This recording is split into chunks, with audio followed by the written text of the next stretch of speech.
So, US Secretary of State John Kerry there having a press conference with his Turkish counterpart, Foreign Minister Ahmet Davutoglu. John Kerry said it was a short visit with a lot of business packed into it.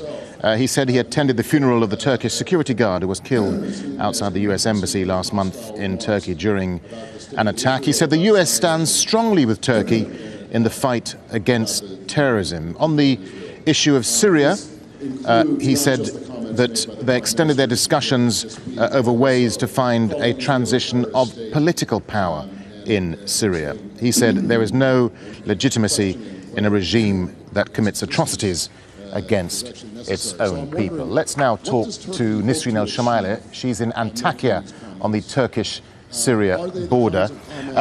Nisrin, John Kerry's visit clearly focusing on the crisis in Syria. How significant is the US Secretary of State's visit to Turkey, and what's the message from this press conference?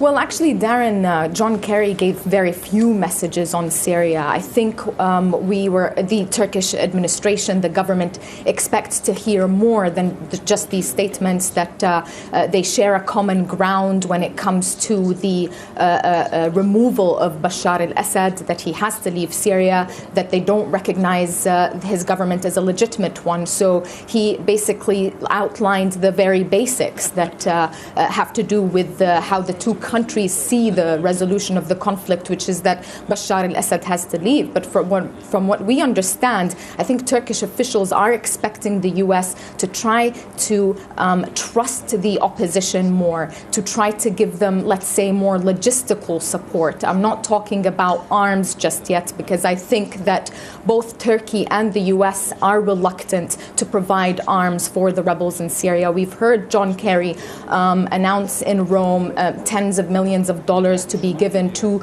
the Syrian opposition, the rebels, in only medical supplies and food, but not more than that. And I think the Turks are also reluctant to use their border as a way to transfer weapons into Syria, because that means that the border, which is already volatile, will become more dangerous. So there are reservations on both sides, obviously, but I think the Turks are looking for more words of support from the Americans towards the opposition. They want them to trust the rebels more and to try to help find a resolution that would lead to a political transition. One of the interesting points, in several cases he made references to the freedom of speech and democracy and the urge to create an atmosphere of tolerance. I think that may have been in reference to the statements made by the Turkish Prime Minister